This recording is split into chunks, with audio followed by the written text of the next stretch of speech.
وَلَقَدْ يَسَّرْنَا الْقُرْآنَ لِلذِّكْرِ فَهَلْ مِن مُّدَّكِرٍ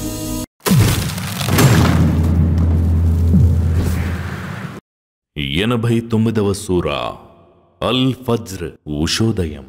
అపార కరుణామయుడు పరమకృపాశీలుడైన అల్లాహ్ పేరుతో ప్రారంభం. ఉషోదయం సాక్షిగా, 10 రాత్రుల సాక్షిగా, సరి బేసి సంఖ్యల సాక్షిగా, గడిచిపోతున్నప్పటి రాత్రి సాక్షిగా. ఏమిటి? బుద్ధి జ్ఞానం కలవానికి ఇందులోని ప్రమాణాలు చాలవా? నీ ప్రభువు ఆద్ జాతి వారి పట్ల ఎలా వ్యవహరించాడో నీవు చూడలేదా? ఎత్తైన స్తంభాల వారైన ఇరము పట్ల నీ ప్రభు చేసిన వ్యవహారమేమిటో గమనించలేదా?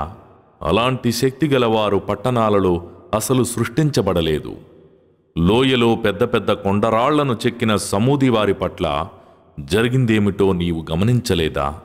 మేకులవాడైన ఫిరౌను పట్ల నీ ప్రభువు ఏ విధంగా వ్యవహరించాడో నీకు తెలియదా? వాళ్లంతా పట్టణాలలో చెలరేగిపోయిన వాళ్లే. మరి వారు వాటిలో ఎంతో అరాచకాన్ని సృష్టించారు. అందువల్ల ఎట్టకేలకు నీ ప్రభువు వారందరిపై శిక్షా కొరడాను ఝుళిపించాడు. నిశ్చయంగా నీ ప్రభువు వారి కోసం మాటేసి ఉన్నాడు.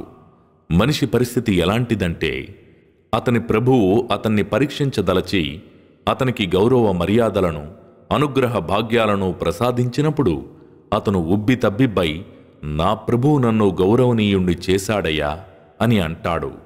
మరి ఆయన అతన్ని మరో విధంగా పరీక్షించదలచి అతని ఉపాధిని కుదించినప్పుడు, అయ్యో, నా ప్రభువే నన్ను పరాభవానికి గురిచేశాడు అని వాపోతాడు. అది వాస్తవం కాదు. అసలు విషయం ఏమిటంటే, మీరు అనాథలను ఆదరించరు. నిరుపేదలకు అన్నం పెట్టే విషయంలో ఒకరినొకరు ప్రోత్సహించుకోరు.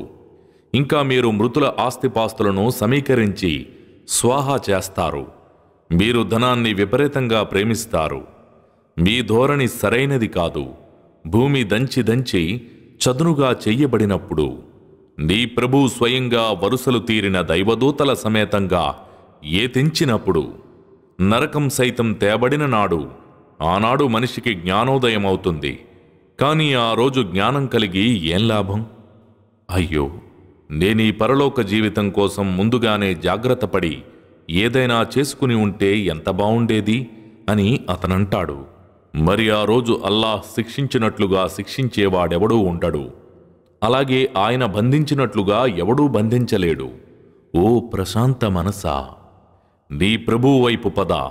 నువ్వు ఆయన పట్ల సంతోషించావు, ఆయన నీ పట్ల సంతోషించాడు.